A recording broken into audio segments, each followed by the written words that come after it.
할 수 있고 변호사 선임할 수 있습니다.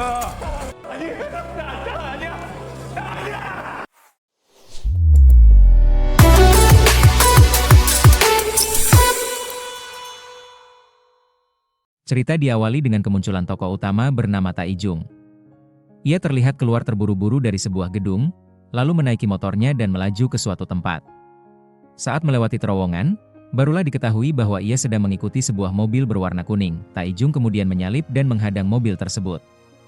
Pengemudi mobil tampak berusaha menabraknya untuk membunuhnya. Namun, Taijung dengan sigap mengangkat motornya ke atas dan menatap tajam ke arah pengemudi. Ia mengancam bahwa meskipun ia mati hari itu, ia akan menyeretnya bersama ke neraka, dan memperingatkan agar menunggu karena tak ada seorang pun yang bisa lolos darinya. Namun, wajah pengemudi mobil itu tidak diperlihatkan. Setelah itu, cerita beralih ke masa lalu, memperlihatkan bagaimana semua ini bermula. Taijung bekerja sebagai kurir pengantar barang. Setiap hari ia mengantarkan pesanan dari rumah ke rumah. Di sisi lain, ada seorang kurir lain yang tanpa sengaja hampir menabrak seorang gadis. Ia segera meminta maaf, tetapi gadis itu malah memakinya. Gadis itu ternyata bersama pacarnya. Tak lama kemudian, Taijung datang dan berkata bahwa ia tidak bisa mengantarkan paket ke daerah tertentu karena jalanan sangat macet. Rekannya menjelaskan bahwa mungkin karena di sana baru dipasang beberapa peralatan, jadi menyebabkan kemacetan. Saat keduanya sedang memeriksa paket, gadis tadi datang bersama pacarnya dengan mobil. Mereka mengambil paket itu lalu melemparkannya begitu saja, kemudian kabur. Taijung yang melihat kejadian itu tidak tinggal diam. Ia mulai mengejar mereka. Pengejaran memang memakan waktu cukup lama, tetapi akhirnya ia berhasil menghadang mobil mereka. Ia mengambil kembali paket yang sempat dibuang, melemparkannya ke dalam mobil, lalu menegur mereka bahwa mereka belum membayar barang itu. Sang gadis panik karena orang-orang mulai memperhatikan. Ia pun menyuruh pacarnya untuk segera membayar. Setelah itu, mereka pergi. Saat itu, mereka berada di depan akademi tempat adiknya, Taijin. Tak lama kemudian, Taijin datang. Mereka berdua pergi ke taman. Taijung memberikan makanan kepada adiknya dan menanyakan kenapa ia belum makan. Taijin menjawab bahwa ia akan makan sambil menonton acara favoritnya. Mendengar itu, Taijung menegurnya dengan keras, menyuruhnya untuk tidak membuang waktu dan fokus belajar. Taijin menenangkan kakaknya dan berkata bahwa ia pasti akan lulus kali ini. Ia juga menunjukkan toko kecil miliknya yang menjual tanaman hias. Melihat dekorasinya, Taijung mengira ibunya yang menghiasinya. Namun Taijin berkata bahwa dialah yang menatanya sendiri. Ia belajar banyak dari ibunya saat Taijung tidak ada di rumah. Ia juga mengatakan bahwa nanti, saat mengunjungi ke makam ibunya, ia akan pergi sendirian karena kakaknya harus fokus bekerja dan dirinya sebentar lagi akan menghadapi ujian. Malam harinya, Taijin pulang dan mengikuti kelas daring, mengajar beberapa anak kecil. Sementara itu, Taijung mengangkat beberapa karung ke lantai atas tempat ia dan 3 temannya membantu mendekorasi toko tanaman tersebut. Tak lama, pacar Taijung, Suji, datang. Setelah pekerjaan selesai, mereka mengobrol sejenak. Taijung berterima kasih kepada teman-temannya atas bantuan mereka dan berjanji akan mentransfer bayaran. Saat semua pulang, Suji menatapnya dan berkata bahwa ia selalu bekerja tanpa henti. Taijung menjawab bahwa ia harus melakukannya sampai adiknya lulus kuliah. Suji kemudian berkata bahwa malam ini ia tidak akan pulang dan bertanya apakah boleh menginap. Taijung pun mengizinkannya. Malam itu mereka menghabiskan waktu bersama. Keesokan paginya, Taijung menyiapkan sarapan untuk Suji, lalu kembali bekerja seperti biasa sebagai kurir. Saat mengantarkan paket ke sebuah apartemen, ia hendak naik lift, tapi lift sudah lebih dulu naik, jadi ia memutuskan menggunakan tangga. Di tengah jalan, ia melihat sebuah tanaman yang daunnya mulai layu. Ia kemudian memindahkan tanaman itu ke tempat yang terkena sinar matahari dan menuliskan sebuah catatan kecil untuk pemiliknya, berisi pesan bahwa tanaman tersebut membutuhkan sedikit sinar matahari agar daunnya tidak layu. Setelah itu, ia melanjutkan pekerjaannya mengantarkan paket ke beberapa tempat lain di satu lokasi. Seorang nenek tua memintanya membantu membawa tas ke dalam rumah. Taijung pun dengan sopan membantunya. Sore harinya, ketika Taijung tengah menikmati kopi, telepon di dekatnya tiba-tiba berdering. Ia mengangkatnya, dan dari seberang terdengar suara seorang perempuan yang dengan cemas menanyakan di mana ponsel itu berada, dan disitulah ketegangan baru mulai muncul. Taijung mengatakan bahwa ia menemukan ponsel tergeletak di semak-semak, tepat di depan sebuah minimarket. Gadis itu meminta untuk membawakan ponsel tersebut padanya. Namun Taijung menolak karena ia juga sedang bekerja sebagai pengantar barang. Ia berjanji akan meninggalkan ponsel itu di toko serba ada, dan gadis itu bisa mengambilnya sendiri. Gadis itu menjelaskan kalau ibunya sedang terluka dan tidak bisa berjalan, jadi ia tidak bisa pergi ke sana. Ia menawarkan sejumlah uang besar jika Taijung mau datang langsung. Setelah mendengar jumlah yang disebutkan, Taijung akhirnya setuju dan meminta gadis itu mengirimkan alamatnya. Sesampainya di sana, tempat itu tampak sepi dan tidak ada siapapun. Ia pun mempertanyakan tempat apa sebenarnya ini. Tak lama kemudian, ponselnya berbunyi lagi. Gadis itu bertanya apakah Taijung sudah sampai. Ia menjawab ya, dan menambahkan bahwa di depannya ada sebuah terowongan. Ia tidak tahu di mana rumah gadis itu berada. Gadis itu mengatakan kalau ia tidak bisa menampakkan diri di depan orang asing, dan tidak bisa memberitahu di mana rumahnya. Ia menyuruh Taijung untuk meletakkan ponsel di dalam sebuah kotak di dalam terowongan. Uang pembayaran pun sudah disiapkan di sana. Taijung pun setuju dan menuju ke kotak itu. Ia menaruh ponsel di dalamnya dan memeriksa uang pembayaran. Namun saat hendak pergi, sebuah truk melaju sangat dekat dengannya, membuatnya terkejut dan memaki orang itu karena nyaris saja nyawanya terancam. Ia kemudian segera pergi dari tempat itu. Keesokan harinya, Taijung terlihat berbicara dengan ibunya di upacara peringatan mendiang ayah mereka. Ia mengatakan bahwa ia sudah memberitahu Taijin untuk tidak datang karena adiknya harus fokus pada studinya. Namun tiba-tiba, Taijin muncul. Taijung marah dan menegur adiknya karena tetap datang meski sudah dilarang. Taijin menjawab bahwa ia hanya ingin bertemu, dan menanyakan bagaimana mungkin Taijung berbicara dengan ibu sendirian. Ia juga mengeluh lapar karena berasnya belum dicuci. Taijung pun berkata agar Taijin mengambil makanannya saja karena ia sendiri tidak lapar. Sore harinya turun hujan.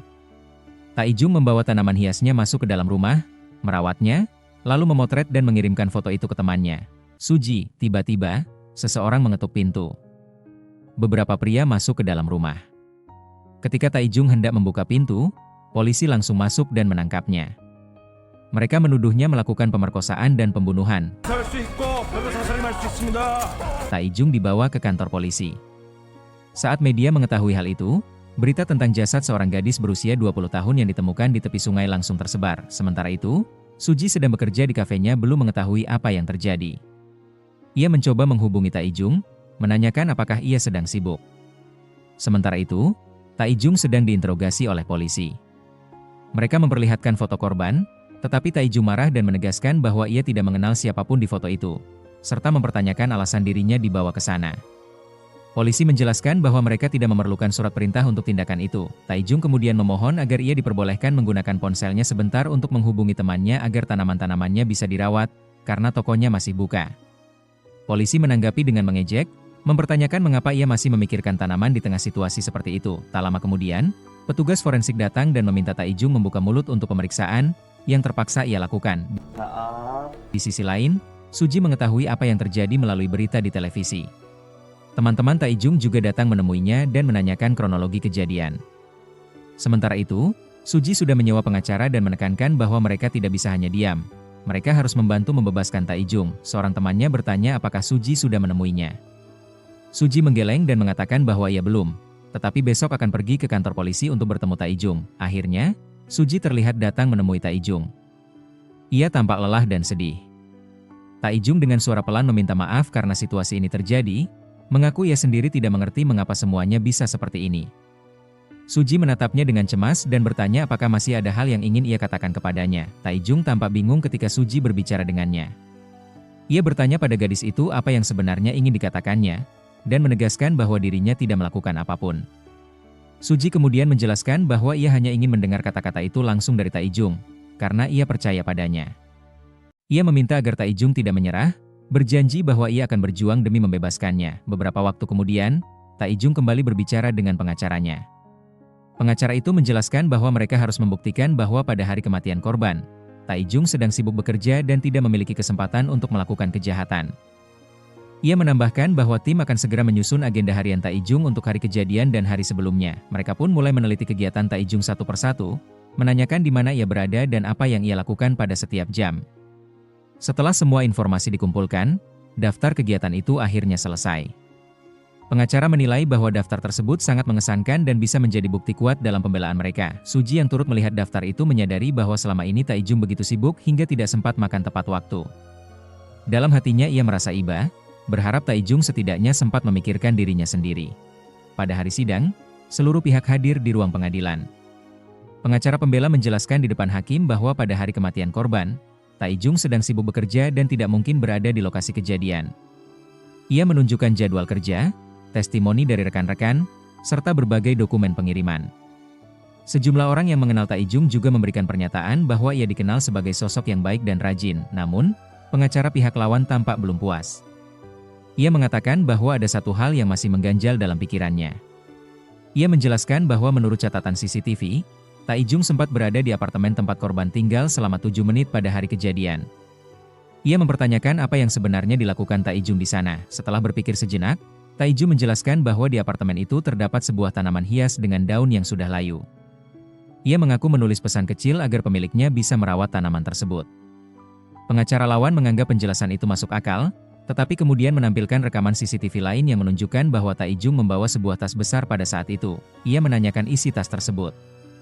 Taijung menjelaskan bahwa ia hanya membantu seseorang nenek membawakan kopernya dan sama sekali tidak tahu bahwa koper itu akan menimbulkan kecurigaan. Namun, pengacara tersebut memperlihatkan foto dari tempat kejadian yang menunjukkan bahwa korban ditemukan bersama sebuah koper yang bentuknya mirip dengan koper yang dibawa Taijung. Taijung semakin bingung.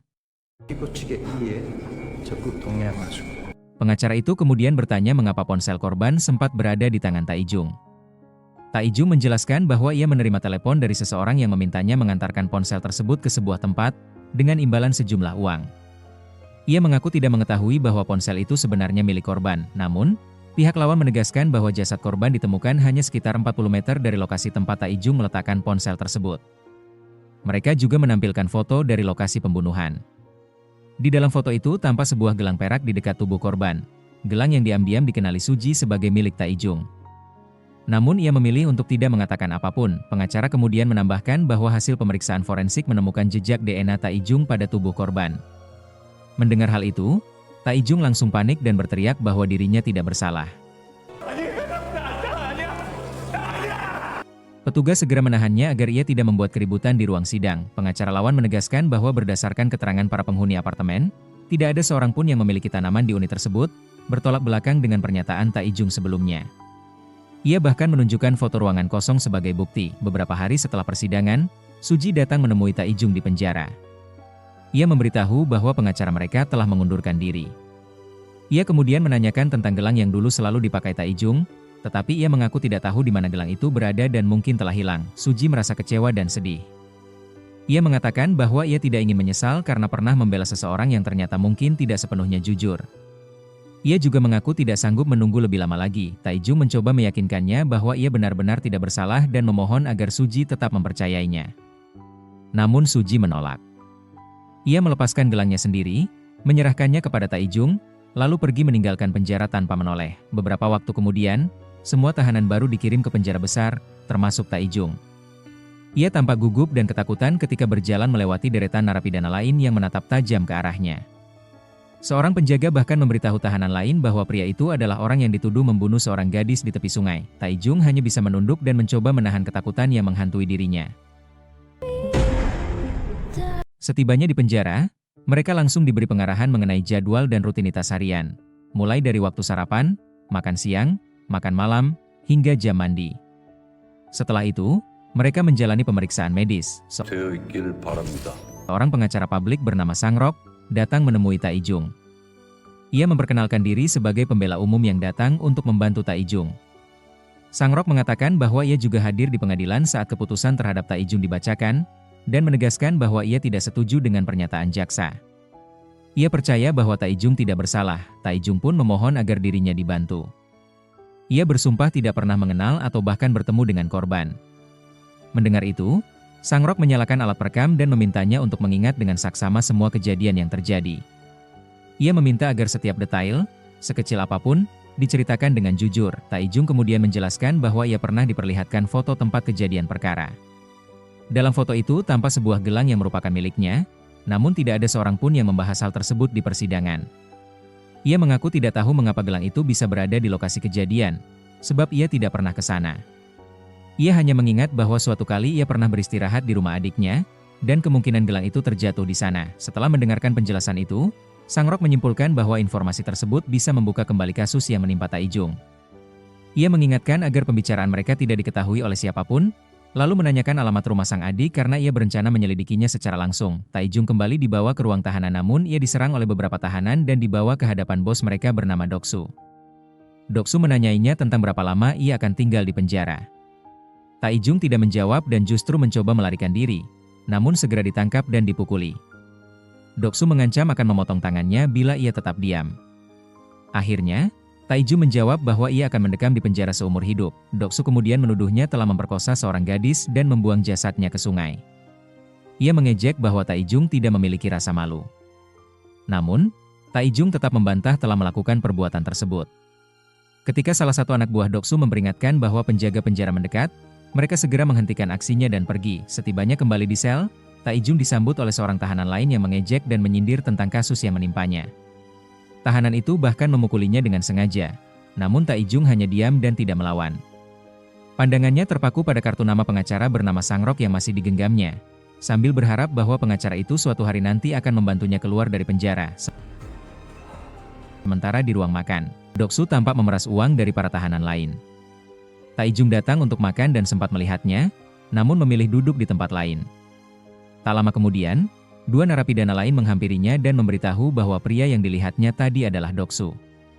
Mereka menceritakan bahwa Doksu memiliki adik perempuan yang pernah dilecehkan oleh sekelompok pria, dan Doksu membunuh semua pelaku itu.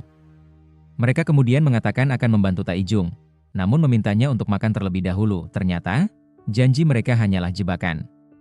Mereka menyeret Taijung ke sebuah ruangan di mana beberapa tahanan lain sudah menunggu. Di sana, Taijung diserang dan dilecehkan dengan kejam. Beberapa hari kemudian, Sangrok datang kembali ke penjara untuk menemui Taijung. Dengan ekspresi sedih, ia meminta maaf karena saat tiba di rumah Taijin, adiknya telah mengakhiri hidupnya. Ia memperlihatkan rekaman video yang menunjukkan momen tragis tersebut. Mendengar kabar itu, Taijung sangat terpukul. Ia kemudian terlihat duduk di halaman penjara, menangis sambil mengingat kenangan bersama adiknya. Seorang narapidana bernama Yongsik memperhatikan hal itu dari kejauhan. Malam harinya, Taijung terus memikirkan adiknya hingga akhirnya mencoba mengakhiri hidupnya dengan cara gantung diri. Setelah itu, ia terbangun dalam sebuah mimpi aneh di mana ia bertemu dengan adiknya, Taijin. Dalam mimpi tersebut, Taijin mengatakan bahwa Taijung memiliki kemampuan istimewa. Ia bisa menghidupkan kembali tanaman yang telah mati. Namun, Taijung menolak anggapan itu dan mengatakan bahwa hanya beberapa tanaman tertentu yang dapat tumbuh kembali.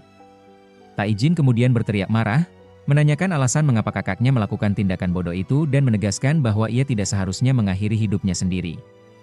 Ia meminta Taijung untuk segera kembali. Setelah itu, Taijung tersadar dari mimpinya dan dirawat di sebuah klinik. Di dekatnya ada Yongsik dan seorang pastor. Pastor itu mengatakan kepada penjaga bahwa ia pernah melihat Taijung sebelumnya, dan menjelaskan bahwa ini adalah percobaan bunuh diri ketiganya. Tidak ada terapi yang berhasil padanya. Yongsik memperhatikan bekas luka di tangan Taijung. Beberapa temannya datang untuk menjenguk, namun penjaga mengatakan bahwa Taijung menolak untuk menerima kunjungan. Di tempat lain, para tahanan berkumpul di gereja kecil di dalam penjara. Ibadah kecil itu dipimpin oleh Yongsik, yang dikenal dengan sebutan pelayan altar. Ia membagikan kue kepada para narapidana satu persatu. Setelah semua pergi, hanya Taijung yang masih duduk diam. Yongsik kemudian menghampirinya, mengatakan bahwa ia telah meminta izin pastor agar bisa makan bersama Taijung. Ia menambahkan bahwa dirinya sempat melihat Taijung menangis di halaman beberapa waktu lalu, dan mengaku bahwa saat pertama kali masuk penjara, ia pun mengalami hal yang sama, ketakutan dan kesepian yang luar biasa. Setelah beberapa waktu, ia dinasehati oleh Yongsik bahwa di dalam penjara seseorang masih bisa melakukan hal-hal yang tidak bisa dilakukan di luar, berolahraga, mempelajari hal baru, atau melanjutkan pendidikan. Dengan melakukan kegiatan-kegiatan itu, lama-kelamaan ia menjadi terbiasa tinggal di sana. Taijung mulai melakukan semua kegiatan yang disarankan Yongsik, rutin berolahraga, membaca buku, dan merawat tanaman di lahan kecilnya. Seorang penjaga bernama Chulwan yang sering lewat memperhatikan pekerjaan bercocok tanam Taijung dan tampak terkesan. Ia kerap mengamati Taijung dari jauh. Para tahanan lain berulang kali mencoba mengganggu dan memukuli Taijung, tetapi Taijung tidak bereaksi terhadap provokasi. Ia memilih fokus berlatih dan membuat dirinya semakin kuat. 5 tahun kemudian, diperkenalkan seorang pria kaya bernama Johan. Ia terlihat di kantornya, sedang berbicara via telepon soal pekerjaannya, lalu menyalakan beberapa kamera pengawas yang mengarah pada seseorang. Kembali ke penjara, Chulwan datang menemui Taijung saat ia sedang merawat tanaman. Chuluan menyarankan agar Taijung menanam sayuran karena harga pangan sedang naik, dan memperhatikan bekas luka di wajah Taijung yang menurutnya tak akan hilang begitu saja. Ketika Chuluan menanyakan apakah ada tahanan yang mengganggunya, Taijung membantah dan menenangkan bahwa ia baik-baik saja. Chuluan kemudian memperlihatkan tanaman miliknya yang daun-daunnya mulai mengering. Ia menyampaikan ketidaktahuannya tentang penyebab tanamannya. Taijung mengamati tanaman itu dan mengatakan bahwa tanaman tersebut perlu mendapat sinar matahari, lalu meyakinkan Chuluan bahwa ia akan mencoba merawatnya. Setelah Chuluan pergi, Yongsik datang membawa kue untuk Taijung. Yongsik menasehati Taijung agar tidak melakukan hal-hal buruk dan tetap menjadi dirinya sendiri. Ia memberikan gelang kepada Taijung, dengan tujuan agar gelang itu menjadi semacam pelindung baginya. Taijung heran menanyakan alasan kepedulian Yongsik, lalu Yongsik menjelaskan bahwa dirinya akan segera dibebaskan. Ia berencana akan mengurus usaha ayahnya. Mereka pun berpisah dengan perasaan hangat. Taijung sempat bertanya mengapa Yongsik begitu baik padanya, tetapi Yongsik menolak mengklaim kebaikan itu berasal darinya sendiri dan menegaskan bahwa justru Taijung yang telah bersikap baik sejak awal. Kemudian, Taijung membaca Alkitab yang pernah diberi Yongsik. Ia melihat seorang tahanan yang sedang diganggu oleh tahanan lain. Tahanan itu ternyata adalah pemuda yang sempat diperhatikan Yohan sebelumnya di kamera pengawas. Keesokan harinya, petugas membawa tahanan baru itu untuk menemui Taijung dan mereka berbicara di sebuah ruangan pengakuan dosa. Taijung mengatakan bahwa ketakutan adalah wajar saat pertama kali masuk penjara karena hal itu juga pernah dialaminya. Ia memberi pemuda itu Alkitab dan menyarankan agar membacanya untuk mendapatkan keberanian. Pemuda itu memperkenalkan dirinya sebagai San Ilbo dan membantah telah melakukan kesalahan apapun. Ia mengatakan bahwa semuanya terjadi karena ia membawa ponsel atas permintaan seorang perempuan yang memintanya mengantarkan ponsel tersebut. Pada akhirnya ia malah dijebak atas sebuah pembunuhan yang tidak pernah ia lakukan. San Ilbo menjelaskan bahwa sidik jarinya memang ditemukan di tempat kejadian perkara, tetapi ia bersikeras bahwa dirinya sama sekali tidak pernah berada di lokasi tersebut. Pengakuan itu membuat Taijung terkejut, karena kisah yang dialami San Ilbo sama persis dengan yang terjadi padanya sendiri. San Ilbo kemudian bercerita bahwa seorang pengacara pembela umum pernah datang menemuinya dan menawarkan bantuan. Namun setelah ia menelusuri, ternyata nama pengacara itu tidak terdaftar secara resmi. Saat Taijung melihat kartu identitas pengacara yang dimaksud, ia tersentak. Orang itu adalah Sangrok, pengacara yang sebelumnya juga menangani kasusnya. San Ilbo melanjutkan, ia pernah memberikan alamat rumah ibunya kepada pengacara tersebut. Tak lama setelah itu, ibunya ditemukan tewas dengan dugaan bunuh diri. Namun San Ilbo yakin ibunya tidak akan melakukan hal tersebut, dan menyimpulkan bahwa ada pihak yang telah membunuh ibunya. Pernyataan itu membuat suasana menjadi tegang. Taijung merasa firasatnya benar, ia pun telah dijebak, dan kini ia menyadari bahwa adiknya mungkin juga menjadi korban dari pengacara yang sama. Setelah mendengar semua cerita tersebut, Taijung kemudian memeriksa catatan yang ia simpan di dalam kamarnya dan ia menyadari kalau telah masuk dalam jebakan.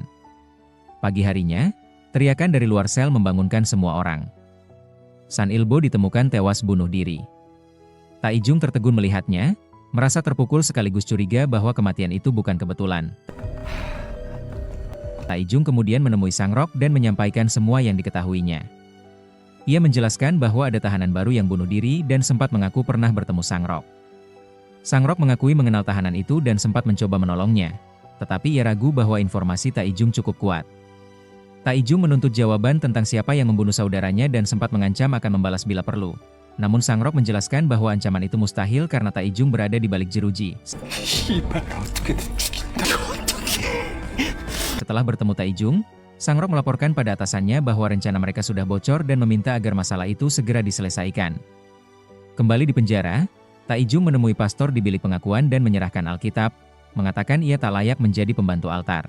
Di gereja kecil itu ia duduk termenung.